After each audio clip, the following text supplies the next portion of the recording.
மீன லக்னத்திற்கு 10 நாட்களுக்கான தினப்பலனை பார்க்க இருக்கிறோம். பிப்ரவரி 1 முதல் பிப்ரவரி 10 வரை, ஞாயிற்றுக்கிழமையிலிருந்து செவ்வாய்க்கிழமை வரை. முதல் நாள் ஞாயிற்றுக்கிழமை பூசம் நட்சத்திரம், 5ஆம் வீட்டில் கடகராசியில் சந்திரன் சனியினுடைய ஸ்டாரில் இருக்கார். சனி தன்னுடைய சொந்த நட்சத்திரம், சொந்த உபநட்சத்திரம் மற்றும் சுக்கரனுடைய அந்தரத்தில் இருக்கார். அதனால் இன்னைக்கு நாம் நினைக்கக்கூடிய காரியங்கள் மனசுக்கு இதமாகவும் சந்தோஷமாகவும் அதிலையும் உறவு சார்ந்த வகையில் மகிழ்ச்சி தருவதாகவும் அமையும். பிப்ரவரி 2ஆம் தேதி திங்கட்கிழமை ஆயில்ய நட்சத்திரம், லாபஸ்தானத்தில் ஆயில்ய நட்சத்திரத்துக்கு அதிபதியான புதன் மகர ராசியில் செவ்வாயினுடைய நட்சத்திரத்திலையும் குருவனுடைய உபநட்சத்திரத்திலும் இருக்கின்ற காரணத்தினால எதிர்பார்த்த ஒரு அங்கீகாரம், வேலையில் பிஸ்னஸ் நடக்கிறது, எதிர்பார்த்த பொருள் ஆதாயம், வீடு வாங்கிறது, இடம் வாங்கிறது, வீட்டுக்கு தேவையான பொருள் வாங்கிறது, இதுக்கெல்லாம் சாதகமாக இருக்குது. நல்ல நம்பிக்கையான நாளாக அமைகிறது. தொழில் பலம், பணபலம் இருக்குது. உறவுகளுக்கும் நன்றாக இருக்கும். பிப்ரவரி 23 செவ்வாய்க்கிழமை மக நட்சத்திரம், 6ஆம் வீட்டில் சந்திரன் சிம்மராசியில் போகிறாரு. மகத்துக்கு அதிபதி கேது, கேதுவும் அங்கேயே இருக்காரு சிம்மத்திலேயே. சுக்கரனுடைய நட்சத்திரம், சுக்கரனுடைய உபநட்சத்திரம், சனியினுடைய அந்தரத்தில் போகிறாரு. அதனால் 6ஆம் பாவம் என்பது நம்மளுடைய அகம் சார்ந்த வகையில் பகை, நோய், கடன் அப்படின்னு சொல்லலாம். அதே நேரத்தில் புறம் சார்ந்த வகையில் வேலைன்னு சொல்லலாம். ஸோ இந்த வேலை சார்ந்த விஷயத்தில் நம்ம இன்வால்வ் ஆகிறோம். அதனால் நமக்கு ஒரு அமைப்பு இருக்குது. சொந்த பந்தம் மற்றும் திருமண காரியங்கள் இதுக்கும் பலன் தரும். பிப்ரவரி 4ஆம் தேதி புதன்கிழமை பூர நட்சத்திரம், சுக்கரனுடைய நட்சத்திரம். இந்த சுக்கரனுடைய பூரத்தில் தான் கேது இருக்காரு. சுக்கரன் லாபஸ்தானத்தில் செவ்வாயினுடைய நட்சத்திரத்திலையும் சனியினுடைய உபநட்சத்திரத்திலும் இருக்கிறதுனால 4 கிரகங்கள் லாபஸ்தானத்தில் இருக்கிறதுனால நமக்கு மகிழ்ச்சி பெருகும். நம்மளுடைய எதிர்பார்த்த கோரிக்கைகள் நிறைவேறும். எதிர்பார்த்த உறவுகள் நமக்கு சங்கடம் இல்லாமல் நன்றாக ஒரு பழகக்கூடிய அமைப்பை உண்டாக்குகிறது. அப்போ சுக்கிரன் செவ்வாய் நட்சத்திரத்திலையும் சனியினுடைய உபநட்சத்திரத்திலையும் இருக்காரு. புதுசாக நம்ம ஒரு கேளிக்கைகளில் ஈடுபடுறது, அது மட்டும் இல்லை. இப்போ நம்ம ஒரு வேலை பார்க்குறோம் அப்படின்னா அதில் ஒரு வெற்றி, பொதுஜன தொடர்பில் வெற்றி அடைகிறது, கஸ்டமர் சாட்டிஸ்ஃபேக்ஷன் அடைகிறது, மற்றும் அனைத்து விதமான ஆடம்பர தொழிலில் இருப்பவங்களுக்கும் நல்லாயிருக்கும். ஆடை ஆபரண சேர்க்கைகளுக்கும் வாய்ப்பை கொடுக்கும். அதுக்கப்புறம் நம்ம உத்தர நட்சத்திரம், பிப்ரவரி 5ஆம் தேதி சூரியனுடைய நட்சத்திரம். சூரியன் சந்திரனுடைய நட்சத்திரத்திலையும் சுக்கரனுடைய தொடர்புலையும் இருக்கார்.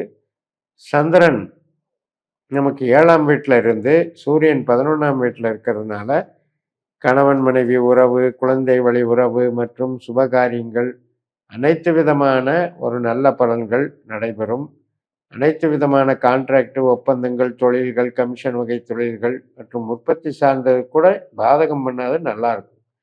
பிப்ரவரி 6ஆம் தேதி வெள்ளிக்கிழமை அஸ்த நட்சத்திரம். இன்றைக்கும் மகிழ்ச்சி நன்றாக இருக்கும். கமிஷன் வகை தொழில்கள், கலைத்துறையில் இருக்கவங்க, நடிப்பு துறையில் இருக்கவங்க மற்றும் ஸ்போர்ட்ஸில் இருக்கிறவங்க இவங்களுக்கெல்லாம் சிறப்பை கொடுக்கும். கான்ட்ராக்டில் வேலை செய்கிறவங்க இதுக்கெல்லாம் சிறப்பாக இருக்கும். விவசாயம் நன்றாக இருக்கும். குழந்தைகள் வழியில் மேன்மைகள் இருக்கும். திருமண காரியங்களுக்கும் சாதகமாக இருக்கும். பிப்ரவரி 7ஆம் தேதி சனிக்கிழமை சித்திரை நட்சத்திரம். 2 பாதம் கன்னி ராசியிலும் 2 பாதம் துலாம் ராசியிலும் இருக்குது. செவ்வாயினுடைய நட்சத்திரமான சித்திரைக்கு அதிபதியான செவ்வாய் இந்த சந்திரனுடைய நட்சத்திரத்திலும் சனியினுடைய உபநட்சத்திரத்திலும் இருக்கிறது சிறப்பு. அதனால் இன்றைக்கும் நினைத்த காரியங்கள் நிறைவேறும், மகிழ்ச்சியை கொடுக்கும். இரத்த சம்பந்தப்பட்ட உறவுகளாலும் ஆதாயமும் மகிழ்வும் நன்றாக இருக்கும். பிப்ரவரி 8ஆம் தேதி ஞாயிற்றுக்கிழமை சுவாதி நட்சத்திரம். இப்போ 8ல் சந்திரன் ராகுனுடைய நட்சத்திரத்தில் செயல்பட்டு ராகுவும் 12ல் இருக்கிறதுனால ரொம்ப கவனமாக இருக்கணும், அசால்ட்டாக இருந்திருக்கக்கூடாது. அதனால் ஞாபக மறதி அல்லது பொருளை தவற விடுதல் அல்லது விபத்துகள் எதை பண்ணுறது, சிக்கிறது மற்றும் சண்டை சச்சரவுகள்னால நாமளே தாழ்த்திக்கிறது. ஸோ இதை கொஞ்சம் கவனமாக பார்த்துக்கணும். யாருக்கெல்லாம் ராகு திசா புத்தி நடக்குதோ அவங்கவுங்க ஜாதகத்தில் ராகு 8, 12 தொடர்பில் இருக்கோ அவங்களுக்கெல்லாம் இன்றைக்கி ரொம்ப உஷாராக இருந்துக்கணும். பிப்ரவரி 9ஆம் தேதி திங்கட்கிழமை குருவனுடைய நட்சத்திரம். 8ல் தான் சந்திரன் போகிறாரு. குருவை போல பலன் தர்றார்.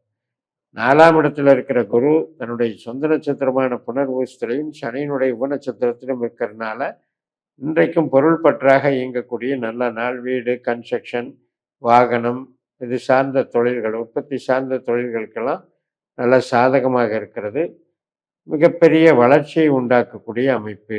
இந்த குருவே வந்து 4ஆம் இடம் அப்படிங்கும்போது வீட்டிலேயே வந்து ஒரு தெய்வீகத்தன்மை இருக்கும். வீட்டில் வந்து தாயாரினுடைய அருள் நன்றாக இருக்கும், அனுசரணை இருக்கும். அதனால் ஒரு செய்கிற தொழில் வந்து ரிச்சாக இருக்கும். குருங்கிறது ஒரு நல்ல ஒரு பெரிய தொகையை கொண்டு தொழில் செய்யக்கூடிய அமைப்பை கொடுப்பார்.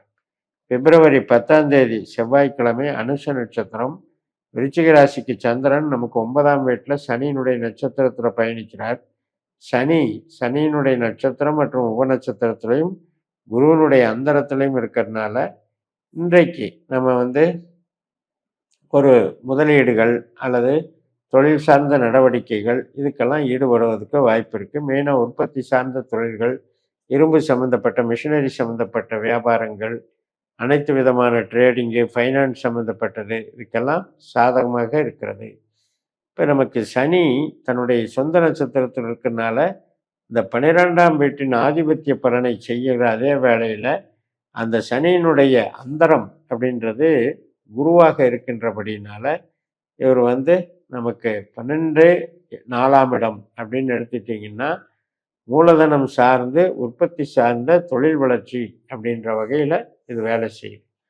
அப்போ பொதுவாக இந்த 10 நாளில் நமக்கு 3 கிரகம் சொந்த நட்சத்திரத்தில் இருக்குது. 4ல் குரு இருக்கார், லக்னத்தில் சனி இருக்கார், 12ல் ராகு இருக்கார். இதெல்லாம் வந்து ஆதிபத்திய வீட்டின் பலனை தரும்போது நமக்கு ரிஸ்க் இல்லாமல் நல்ல வாய்ப்புகளை கொடுக்கறது. அதே மாதிரி 8ஆம் வீட்டில் சந்திரன் போகும்போது அது மட்டும் கொஞ்சம் பார்த்துக்கணும். துலா ராசியில் சந்திரன் வந்து போகிறது வந்து உங்களுக்கு இது சுவாதி நட்சத்திரம், விசாக நட்சத்திரம், இந்த 2 நட்சத்திரம் வரும்போது மட்டும் கொஞ்சம் நமக்கு உண்டான விஷயங்களை நம்ம வந்து பொறுமையாக கையாளணும். படபடப்பு கூடாது, அதிரடி முடிவுகள், புது முடிவுகள் எடுக்கக்கூடாது. இந்த வகையில் நம்ம ஃபாலோ பண்ணிட்டோம்னா சிறப்பாக இருக்கும். லக்னாதிபதி என்று சொல்லக்கூடிய குருவும் அதே போல் இந்த பாக்ய கிரகம் செவ்வாய், சப்தம கிரகம் புதன், இதெல்லாமே சேர்ந்து நமக்கு லாபஸ்தானத்தில் இருக்கிறது ஒரு பவர்ஃபுல்லான ஒரு அமைப்பு தான். மற்றபடி நமக்கு லக்னத்தில் சனி இருக்கிறது அப்படிங்கிறது ஒரு சின்ன சோம்பலை கொடுக்கும். தூக்கத்தில் அதிகமான தூக்கம் அல்லது குறைந்த தூக்கம், இது மாதிரி அவங்கவுங்களுடைய ஜாதத்துக்கு தகுந்த மாதிரி சனியினுடைய ஒர்க் நேச்சர் இருக்கும். நமக்கு பணவரவு மற்றும் சேமிப்பு இதுகளுக்கெல்லாம் உண்டான கிரகம் கேது சுக்கிரன் நமக்கு பலமாக இருக்கின்றபடியினால தொழில் பலத்துக்கு கேடு இருக்காது என்று சொல்லி நிறைவு செய்கிறேன். இந்த சேனலை சப்ஸ்கிரைப் பண்ணி ஷேர் பண்ணுங்கள். உங்கள் தனிப்பட்ட ஜாதக பலாபலன்களை என்னுடைய வாட்ஸ்அப் நம்பரில் தொடர்பு கொண்டு பலன் பெறுங்கள். உங்களிடமிருந்து விடைபெறுகிறேன். உங்கள் ஜெயம்எஸ். நன்றி, வணக்கம்.